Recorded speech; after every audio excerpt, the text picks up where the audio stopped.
Assalamualaikum warahmatullahi wabarakatuh. Perkenalkan, nama saya Nur Ilahi Faizal Alonso, absen 21 dari kelas 3E. Pada video kali ini saya akan membahas tentang pembuatan asam oksalat dari batang eceng gondok. Ini dia. Jadi judulnya adalah pembuatan asam oksalat dari batang eceng gondok. Alat yang digunakan adalah pertama pembakar spiritus, kedua pisau, ketiga gelas ukur, gelas beker, mixer, batang pengaduk, tisu, lap, talenan, timbangan, kertas saring, penyaring, lalu tabung reaksi, corong, dan buret. Lalu bahan yang digunakan adalah batang eceng gondok, NaOH 1/3, CaCl2 2N, H2SO4 2N, air suling, dan KMNO4 0,1 N. Cara kerjanya adalah pertama, ditimbang batang eceng gondok kurang lebih 2 gram, lalu ditambahkan pelarut alkali atau NaOH dengan perbandingan 1/3, kemudian campuran dimasukkan ke dalam tabung reaksi. Setelah itu dipanaskan di atas pembakar spiritus selama 1 jam. Lalu diputar tabung reaksi selagi dipanaskan supaya panasnya merata semua. Lalu hasil peleburan dilarutkan dengan air panas. Lalu ditambahkan dengan 50 ml CaCl2 dan dilarutkan endapan dengan 100 ml H2SO4. Lalu yang terakhir disaring dengan penyaring dan dianalisis kadar asam oksalatnya. Dan di bagian kerja ini saya akan menjelaskan lebih rincinya supaya lebih jelas.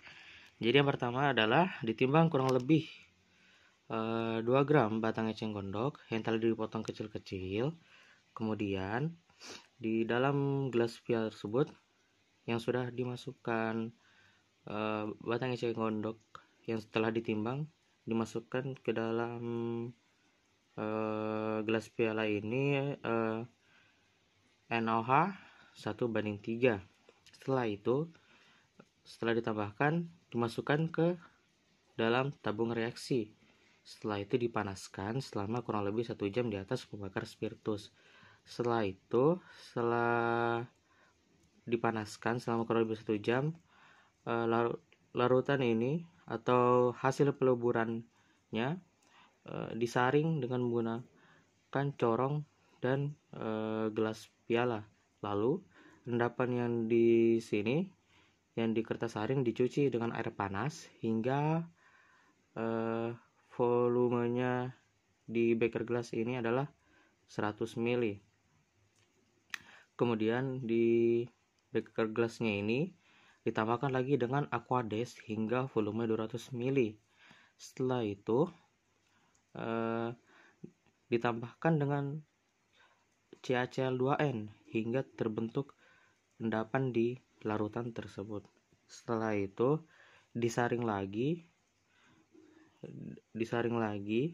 untuk memisah filtrat dan endapannya. Setelah itu setelah disaring, kertas saring diambil dan ditaruh lagi di dalam beker gelas. Lalu ditambahkan lagi H2SO4 2N sebanyak 100 ml. Setelah itu ditambahkan lagi dengan karbon aktif untuk menjernihkan asam oksalat yang kotor menjadi asam oksalat yang murni. Setelah itu filtratnya dipipet sebanyak 10 ml, lalu dimasukkan ke dalam labu ukur 100 ml dan dihimpitkan, lalu dihomogenkan. Setelah itu dipipet lagi sebanyak 10 ml larutan dengan menggunakan pipet volume 10 ml, lalu dimasukkan ke dalam Erlenmeyer. Setelah itu untuk dititar, sebelum dititar ditambahkan lagi 5 ml H2SO4 dan indikator PP. H2SO4 di sini untuk mengasamkan larutan tersebut atau memberi suasana asam. Lalu kemudian sebelum dititar juga dipanaskan dulu hingga suhu 75 derajat Celcius dan dalam keadaan panas dititrasi dengan KMNO4 0,1 N hingga warna merah muda menghilang dan dicatat volume KMNO4 yang dipakai. Lalu masuk ke perhitungan. Setelah itu perhitungan kadar oksalat sama dengan faktor pengenceran dikali volume KM04 yang dipakai dikali B asam oksalat kali 100% dibagi gram. Faktor pengenceran dikali volume KM04 kali B asam oksalat itu 90,04 dikali 100% dibagi gram kali 1000, dimana di sini kali 1000 untuk mengubahnya menjadi miligram. Jadi ini coret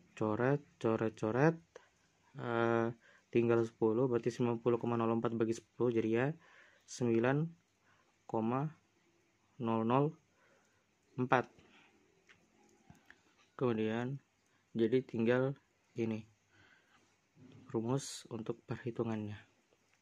Sekian dari saya. Assalamualaikum warahmatullahi wabarakatuh.